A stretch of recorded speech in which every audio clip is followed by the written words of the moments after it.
back to understand it. Sometimes when you watch it back several times, it might give you a better feel and understanding for it. Basically, what we did for Dr. Seam is we gave him what we call a split dollar program. And these programs allow you to take the money that you're making within your practice, if your practice is an S-Corp or a C-Corp or whatever, and allows you to pay the corporate taxes on money that you can use to build a tax-free retirement plan on. Instead of paying at the top 37% personal income rate, you just pay the 21% business rate on that money, and then you loan it to yourself to put into this plan. So you buy life insurance, you develop cash value that you can take out tax-free, then you pay yourself back the loan, which is really cool. And that loan that you pay yourself back is tax-free. So I'm going to chart it out for you so you get a better understanding of it. And so let me share my whiteboard here. And sounds good. I'm sorry? I said it sounds good. Yeah, it's really awesome. I actually have a very similar plan for myself, for me and my wife. and it's like, you can't believe that the IRS will let us do it, but yes. Anyway. So you're on accounting, or what you are? CPA? What's your? Yeah, my background. Okay, so you get to know who I am. I started out in the Air Force. I went to the United States Air Force Academy, and then I was an officer in the Air Force for a period of time. And then I got out and became a management consultant for the Air Force. Then after that, I got into life insurance, okay, and became a retirement planning type of person, as well as, and then I got my master's in economics too along the way. So financial things have always been of interest, but I never wanted to get into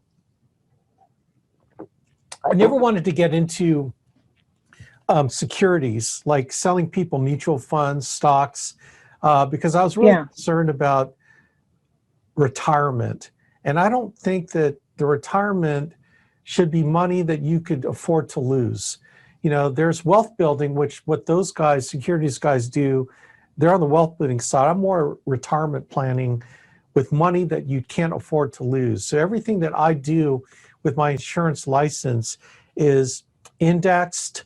You never lose your money. You always get a gain according to the growth in the marketplace. In fact, I'm going to show you that kind of that idea. And you might be familiar with some of these concepts, but I want to just give you an idea of the idea of indexing and all that. So this is really my, we operate in this yellow, which is the things that you can control to mitigate any risk, right? So down here, your financial security plan, typically life insurance is down here, your wills. These are events that are under your control that you mitigate through insurance and all these things that we're talking about. And then the wealth planning to grow money with money that you can't afford to lose. You hopefully don't want to, but you know, without great risk, you can't have great gain. You do that with these financial planner guys, but we're in this yellow retirement planning, okay? So some of the retirement planning strategies can be encompassed with, you know, after-tax money, savings, CDs, whatever. You've got tax-deferred money, such as annuities and your pension. You have pre-tax money that you can put away, like a traditional IRA. And then you have tax-free money, such as Roth IRA. And then in our category of permanent life insurance, the cash value that you can grow tax-free and get your money tax-free. Our basis of our planning is really not, it's not just about how much you accumulate, but what does taxes do to your retirement income in the future, okay? So what we've done is we've created this idea with using life insurance as a way to put pieces in place together that do many things that traditional investments won't let you do. And I'm not suggesting that all your money should be in this. This should be part of what you're doing. And, for some of us, it's a large part of what we're doing. But here's the thing with these type of policies, Dr. Ruel, is that not only does it provide you life insurance should you die, but it also provides you other benefits, which we call living benefits. And I'll get to that. I'll show you what those are later, that can take care of mitigating the risk of long-term care, critical illness, chronic illness, and terminal illness, where your life insurance policy is really is a repository of money that, should those issues occur, that you can accelerate some of that death benefit to help you financially with those situations. Okay. Yeah. Now here are the traditional things that people use to grow their retirement. Obviously, you have 401ks, you have a traditional IRA, you have Roth IRAs, and then what we have is an index universal life. So in terms of the criteria on the left, safety. So safety in terms of, can you lose money in these investments? Well, depending on what the investment is, you can lose money potentially in 401ks.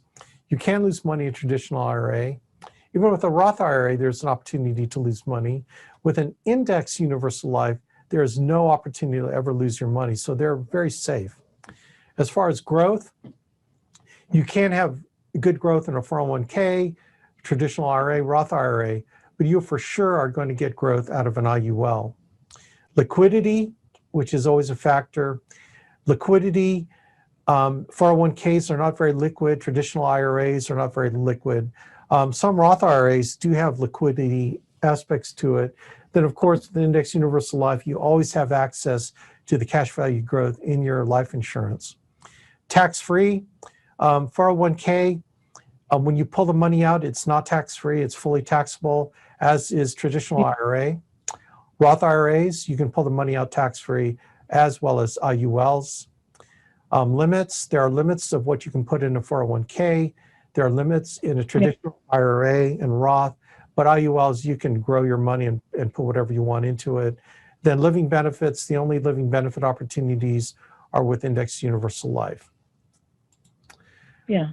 Okay, so this next slide talks about how money is taxed. And this really goes into the difference between a tax-deferred vehicle like a 401k, like a traditional IRA, where you don't pay taxes in the money that you put into it. You only pay taxes on the money when you take it out. And so the concept here is, the question is, would you rather be taxed on the seed or on the harvest? So you might think, okay, that's great. I get a tax break when I put my money and defer the taxes to when it grows.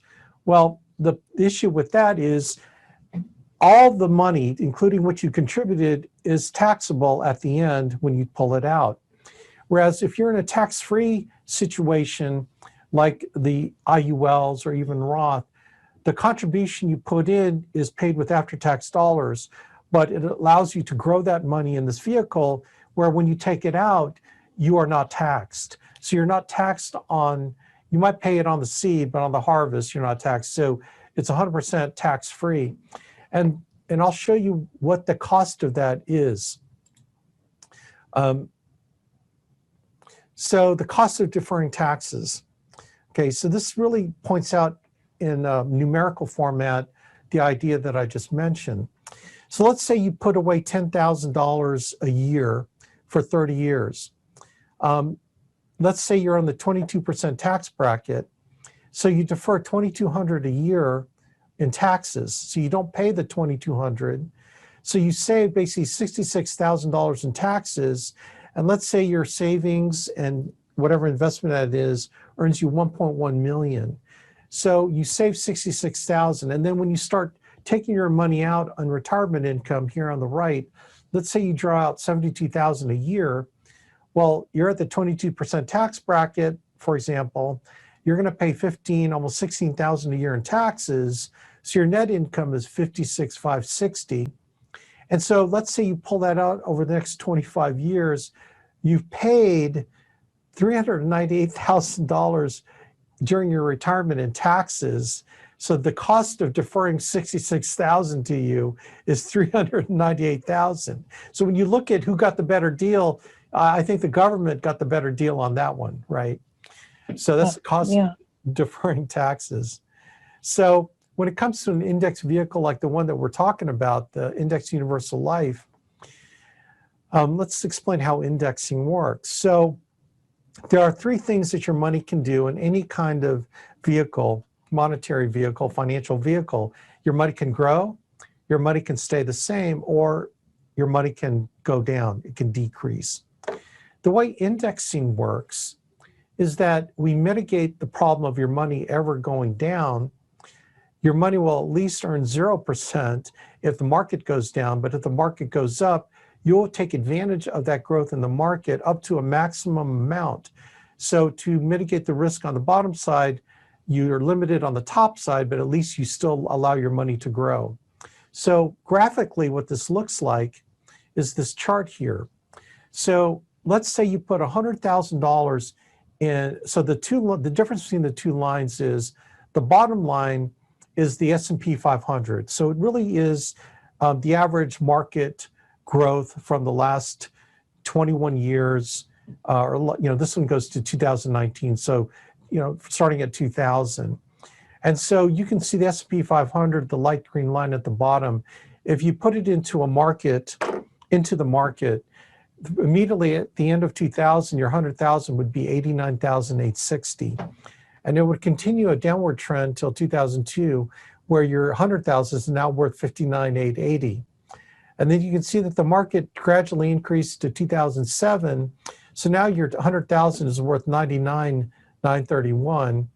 And then in 2008, we crashed in 2008. So now your 100,000 is worth 61,468. Then there was steady growth up till about 2017. So now your $100,000 is worth 181,945. It dipped down in 2018, it dropped down to 170. Then finally in 2019, it went up. So now your 100,000 is worth 219,859. The top line is if you put your money into an indexed account, where there could be an index fund or an indexed annuity or an indexed universal life, you put 100,000 in one of these vehicles. Notice that when the market goes down from 2000 to 2002, your 100,000 stays the same. So you never lose any money when the market goes down. Now notice when the market grows up to 2007, your fund grows to 143, 198. And then when it drops down in 2008, it stays the same. So it's still 143, 198. And then again, the steady growth up till 2017, now your 100,000 is worth 293, 391, dips down in 2018, it maintains that amount, and then went up in 2019. So now your $100,000 19 years ago is now worth 325, 664. So this is the power of indexing, where your money grows when the market grows, but it never goes down when the market goes down. Warren Buffett says, for most people, the best thing is to own this kind of index fund. So that's really the idea of the safety of an index universal life, where you got the safety, it's tax-free when you take the money out, it can get good growth, and it's liquid. Now here's the other thing, what's the downside? It's like too good to be true. Well, the catch is, because it's a life insurance policy, you have to qualify medically. So your health has to be at a certain level to be able to qualify for a policy like this. You really need 10 to 20 years to let your cash value grow to the point where the money that it grows to is way more than what you put in. There is a maximum amount, a cap we call it, on how much you can get of the market growth. So, there's a cap on that. And then insurance charges. Because it's a life insurance policy, there are insurance charges on your money, or actually for the life insurance, okay?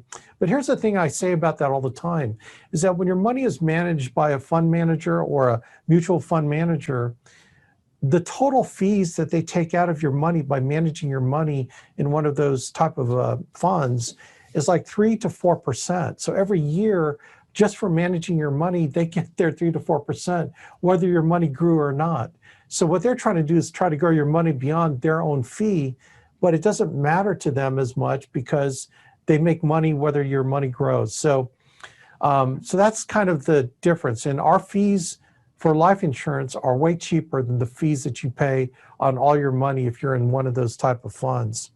But here's another feature that I think that really cannot be dismissed, and it's something that I think is really important. And it's the living benefits that you can obtain should you become terminally ill. So for example, if you are diagnosed to die within a period of time, 12 to 24 months, then you have access to your death benefit to use however you wish. And that's a real advantage to these policies.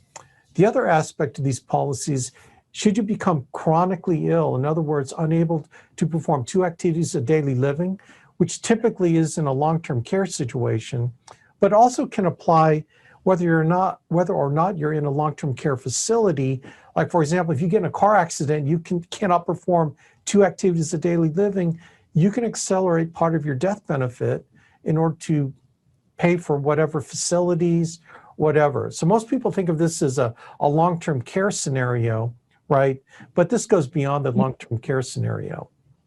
And then the critical illness, if you have a heart attack, stroke, major organ transplant, paralysis, ALS, arterial aneurysms, central nervous system tumors, significant burns, end-stage renal failure, invasive cancer, you can also take advantage of the death benefit in these situations. So Index Universal Life allows you to do all these alongside being able to put away money and draw it out tax-free, okay? Now, in the situation regarding the business side, this is where you can compound the benefits of the things I mentioned, as well as take advantage of the business side of the business, where you can take advantage of the split dollar program. So this is how the split dollar program works, okay? So let's say you have a corporation, your corporate entity over here, and this is you as the individual employee of your corporation. So it could be your spouse's corporation for his policy. It could be your corporation for your policy, whatever the case may be, okay? So the corporate tax rate as of last year is 21%. And the top personal tax rate, I think, is 37. Yeah, 37, yeah. Okay. So this is the idea. The idea is that your corporation pays 21% on your money that you make within it, okay? And so what the idea here is, let's say you put, I don't know, let's say 25,000, you loan yourself, you can use any number, I'm just going to use 25,000 a year as the example. So you loan yourself 25,000, you already pay 21% tax rate on it. You loan yourself 25,000 a year to put into your Index Universal Life as a premium, okay? And so what you're going to get from the Universal Life is you're going to get a death benefit. You know, it could be 7 million, it could be 5 million, it could be whatever your age and your health will allow. But it's really a repository for being able to grow your cash value. So you're going to get a death benefit. You also get all those living benefits. Then the other benefit is the cash value growth, which you can be able to take out tax-free in retirement, okay? So here's how the program works. You loan yourself 25,000, and so what you have to create is a document called a loan agreement, which stipulates that you're going to pay your corporation. So this is where you have to kind of think of yourself as an entity, a corporate entity, and you as an employee, okay? Now you own the corporation, okay, but you have to think of it this way. Your corporation's lending you this money, so your agreement is that you promise to pay the loan back out of the cash value of the account. Should you pass away anytime here, the death benefit proceeds will go to pay off any outstanding loans, and then the rest of the death benefit goes to your beneficiary. So that's really the essence of the loan agreement. The other aspect of the loan agreement is an interest rate charge. So you can charge yourself an interest rate, okay? So typically in these loan agreements on split dollar programs, you charge yourself 0%, okay? Because you don't want to pay yourself interest. You're going to get an interest-free loan, which is, the IRS says, you're going to have an economic benefit as a result of the loan. So what the IRS is going to do is they're going to say that you got an imputed interest benefit. I think the number last year is 0.9%.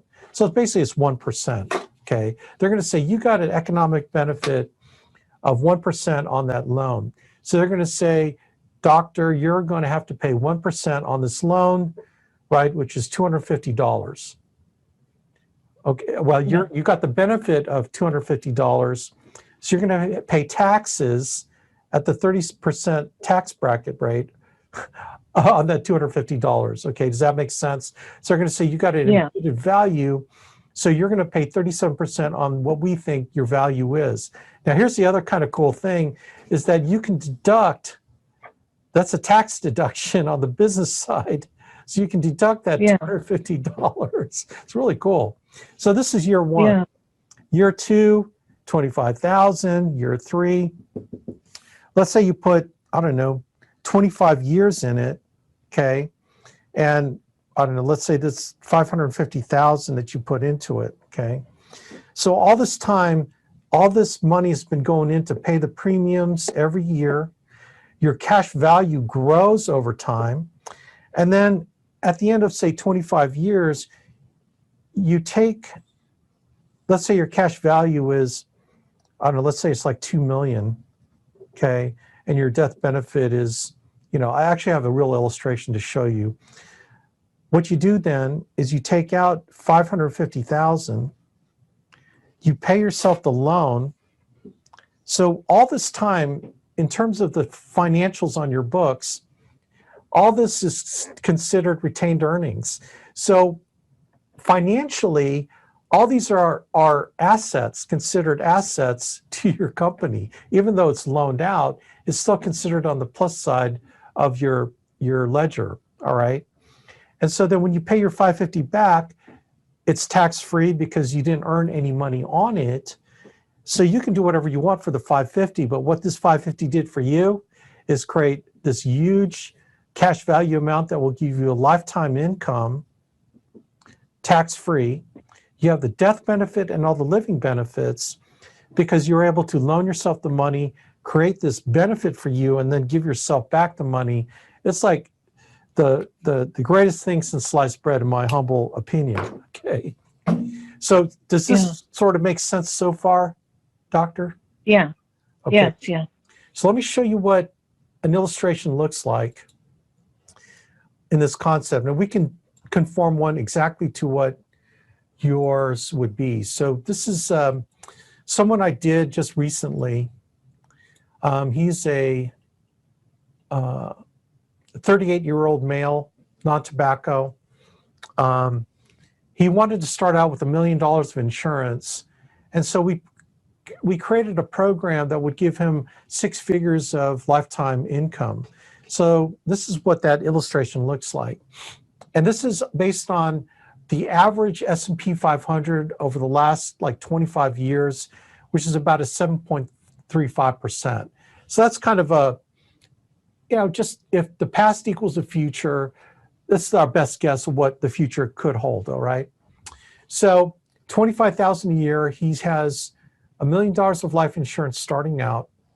You can see that he puts $25,000 a year over the next, say, 22 years, all right? And so the cash value growth is this account value here. You can see the cash value growth over time, okay? Now notice, at the end of 20 years, he put 500,000 into his policy. Look at the cash value that has grown to. It's like 915,000 of cash value, right? And Yeah. $1.9 million of life insurance. So, by any stretch of the imagination, when you put away 500,000 to grow 915,000, that's a pretty good return right there. So Yeah. he's doing it for 22 years. So at age 61, what we do then out of the cash value is we pull 550,000 out in the form of a loan. So it pays himself back to his corporation, but we let the money continue to grow within the policy. So now he decides that at age 66, he decides to take a tax-free retirement of 103,000 every year, tax-free. And so notice by the end of year 30, the benefit that he received by putting $550,000 away, his net benefit is $859,975 in terms of the money that he borrowed out to pay himself back, plus 3 years worth of $103,325. So you can immediately see the economic benefit to include $1.17 million of life insurance that has the critical illness, terminal illness riders in there. So let's continue on. Yeah. His money can go for the rest of his life. So you can see here, let's say he lives to age 88. He put in 550,000 into the policy. Now his total real money benefit, 2.9 million. And by the time he's 88, he's got 574,000 in life insurance. So again, when you look at the return on investment over time, it far and away blows away any IRA, any mutual fund. Plus, it has all the life insurance benefits that I mentioned. And not only that, doctor, actually, I just want to interrupt. Even the 550,000, what you take as a loan, that also comes back to you as a retirement-free income at the retirement. That's right. Yeah, correct. So there is no cost involved at all. Yeah, that's an important concept, that there's no cost to you when you look at it overall. That 550,000 comes back, and that is, you can put that into an annuity. You could do whatever you want with that 550,000. You've already paid the taxes on it. So Yeah. Anyway, I love it. Yeah. Yeah. So that shows you an example of a scenario. And, the younger you are, the more time you have, you can put into it. You can put whatever you want into it. This is just an example